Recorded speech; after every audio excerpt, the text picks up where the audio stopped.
I still remember the first time Mom forgot my name.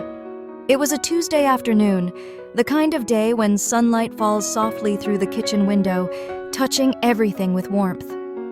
She looked at me, smiled, and called me by my sister's name. We laughed, because what else could I do? It was small, harmless, funny even. But deep down, something inside me trembled. That moment was the quiet beginning of a storm I never saw coming. And if you've ever watched someone you love fade in front of your eyes, you know the ache I'm talking about.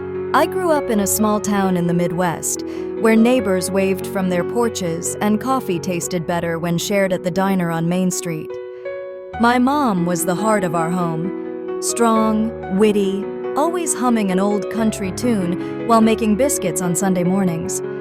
When the forgetfulness started, we blamed it on age. We all do, don't we? The missed appointments, the misplaced glasses, the stories she'd repeat as if for the first time. But it wasn't just memory slipping, it was something deeper, quieter, crueler. The day the doctor said, "Dementia," the air left the room. I remember the sterile smell, the sound of Mom's breath beside me. She didn't really understand. Not then. I did.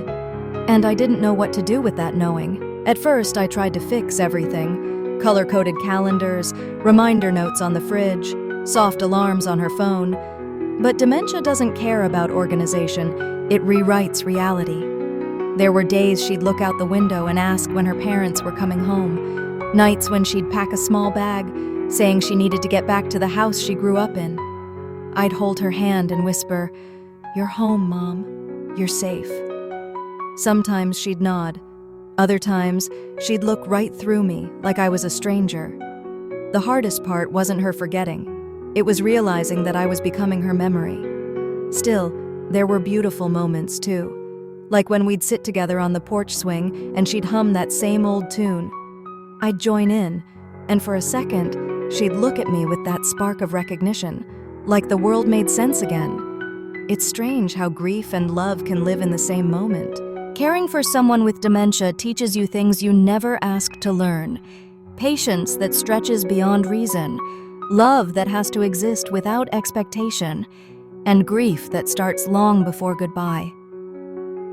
There were days I broke down in the laundry room, muffling my sobs into a towel so Mom wouldn't hear. I'd whisper to myself, "You can't lose it. She needs you." But the truth is, I was losing pieces of myself too. I used to think strength meant holding everything together. Now I know, sometimes strength is simply showing up, sitting quietly beside the person you love, even when they no longer know your name.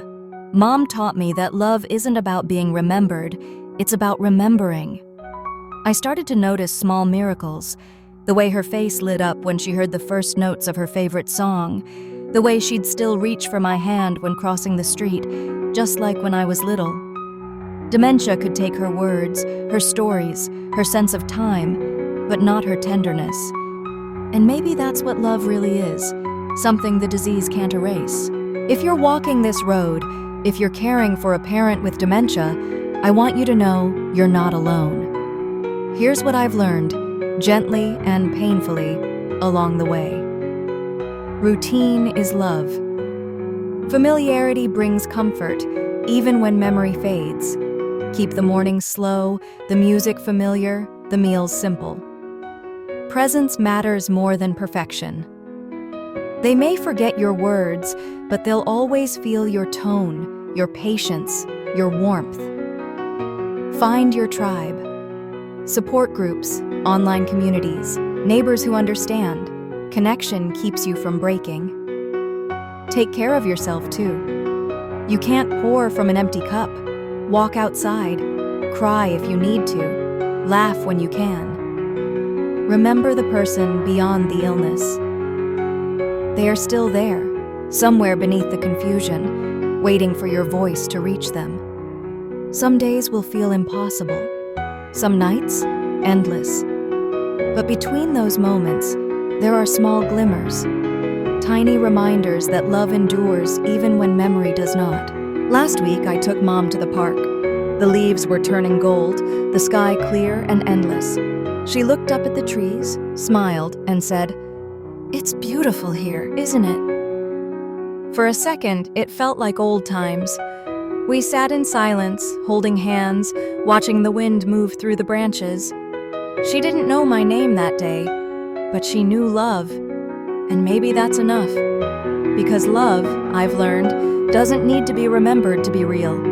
It just needs to be given, over and over again. If you're watching this and you're caring for someone with dementia, breathe. You're doing something extraordinary, even when it feels ordinary. You are love in action. And that, my friend, is a legacy no illness can erase.